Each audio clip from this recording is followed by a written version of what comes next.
Y desde entonces, nada. Ninguna pareja pública.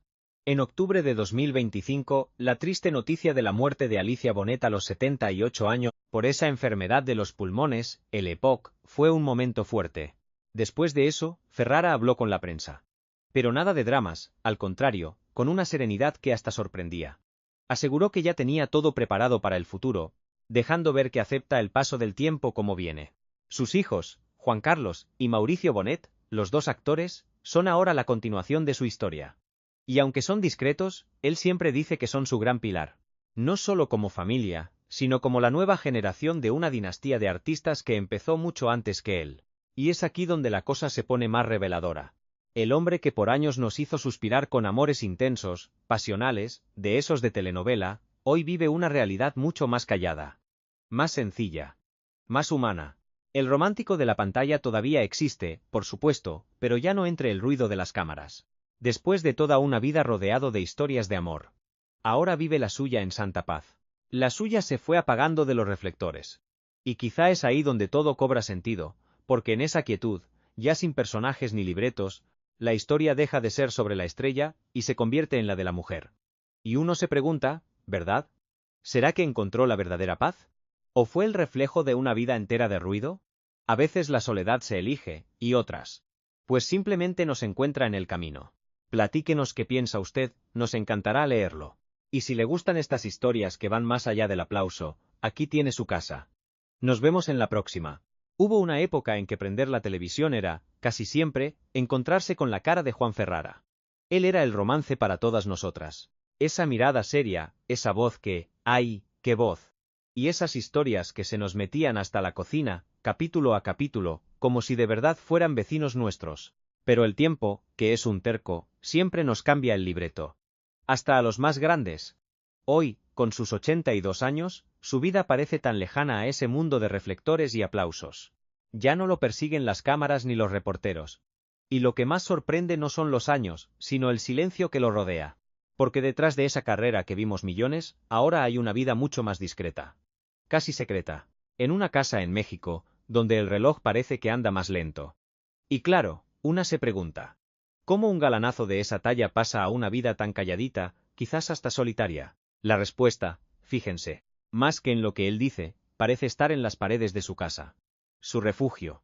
Lejos de tanto ajetreo, Juan Ferrara vive en México, en una de esas colonias residenciales tranquilas, seguramente por la Ciudad de México, donde el lujo no es el candil de la calle, sino la paz de tu casa. Aquí no van a ver una mansión de esas de telenovela. Para nada.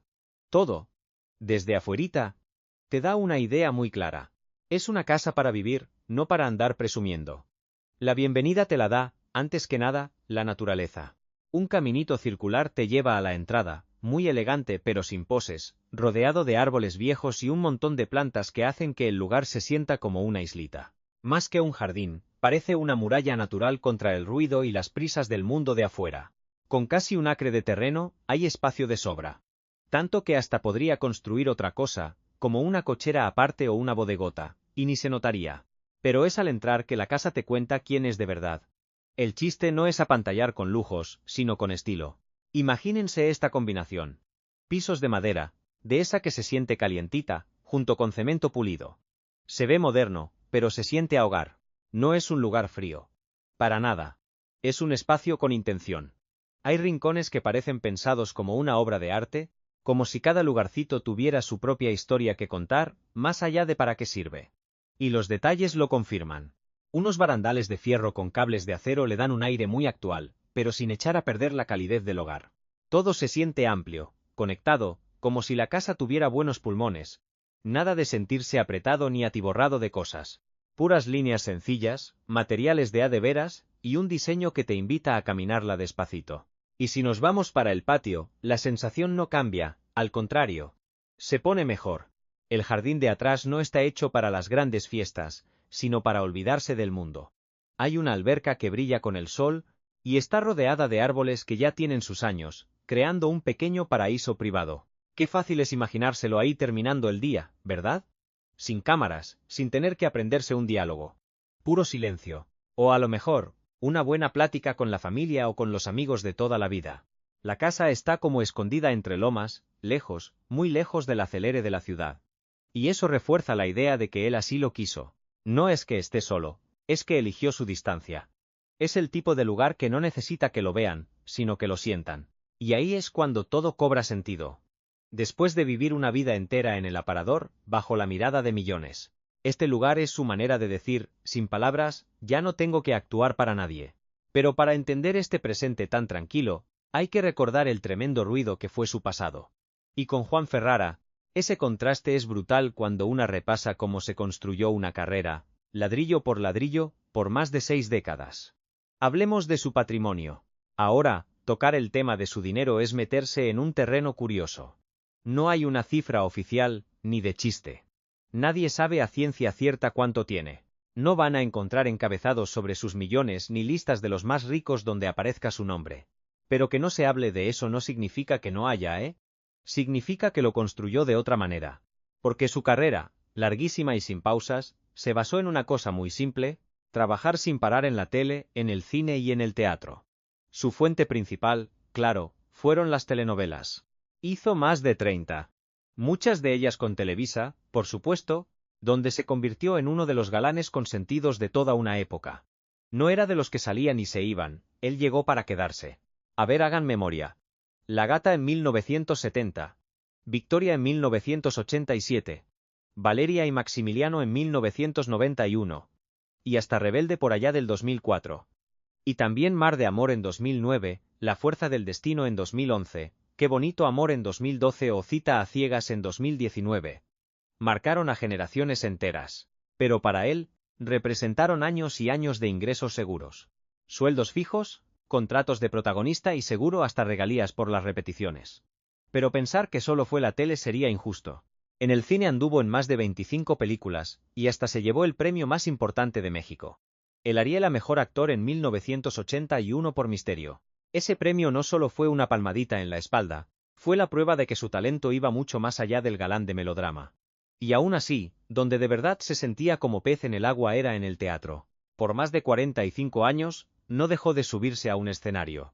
Pero su verdadera casa, donde se sentía más él, siempre fueron las tablas del teatro. Un señorón del escenario. ¿Se acuerdan de Por los árboles mueren de pie? ¡Qué maravilla! Y encima, trabajando al lado de su propia madre, doña Filomena Martano, y las giras que se aventaba. Como aquella obra que hizo con el gran Rafael Inclán y Rocío Banquels, que duró años en cartelera. Ahí quedó clarísimo que lo suyo no era nomás ser galán de tele. Era disciplina. Pura y dura. Le dieron su premio como mejor actor de teatro en 2011. Ya era hora. Pero para entender de dónde venía esa madera, hay que ver su árbol genealógico. Pura crema y nata del arte. Imagínense nomás, hijo de la inmensa actriz española Ofelia Guilmain y hermano de Esther y Lucía Guilmain. En su casa, eso de ser actor no era un sueño. Era el pan de cada día. Y fíjense, no como otros que empiezan de niños. Él arrancó ya con sus 22 años, después de pasar por la escuela de actuación de Televisa, como Dios manda. Y a partir de ahí, agárrense. No hubo quien lo parara. Pasaban las décadas y su nombre seguía sonando. Con novelas como Por Yesenia y por Viviana, allá por 1978 y 79. ¿Y quién no lloró con Por el hogar que yo robé, en el 81? O con Por Gabriel y Gabriela por un poquito después. Y hasta con Por Valentina, ya en 1993. Para 1994 o con Por la antorcha encendida por en el 96, ya era una de esas caras que uno sentía de la familia. No era llamarada de petate. Era trabajo constante. Pero como todo en esta vida, el ciclo tenía que cerrarse. En 2024, después de más de 60 años, que se dice fácil, anunció que ahora sí, se retiraba. Y lo hizo como los grandes.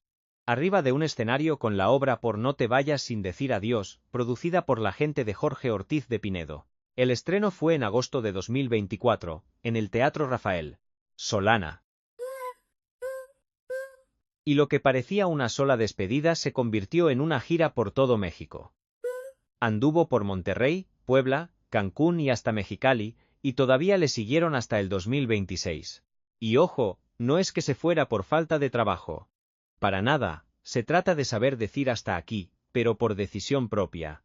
Dejar el escenario como uno quiere. Y cuando uno ve todo su camino, hay algo que es imposible no pensar. No solo se hizo de una carrera. Construyó una presencia que aguantó décadas. Pero claro, estar tanto tiempo bajo los reflectores también tiene su precio.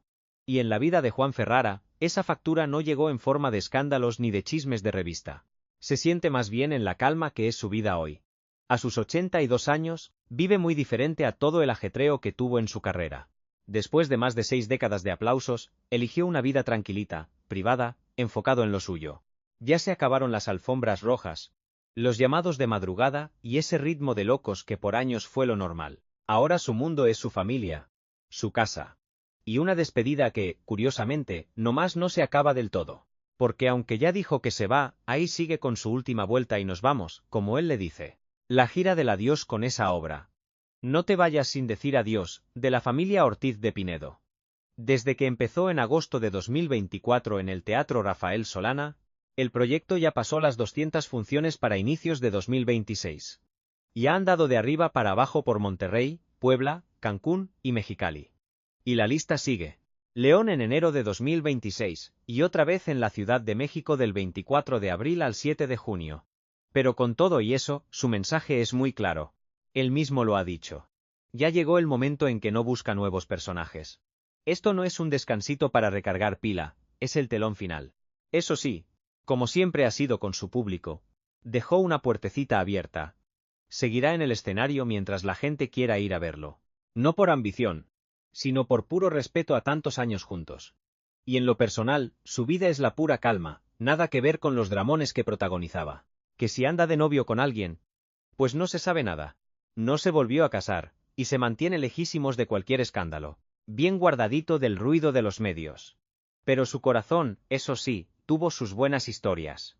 Se casó 2 veces. Primero con la guapísima actriz Alicia Bonet, por allá de 1967, aunque se divorciaron para el 70. Luego con otra primerísima actriz, Elena Rojo, en una relación que duró de 1976 a 1987.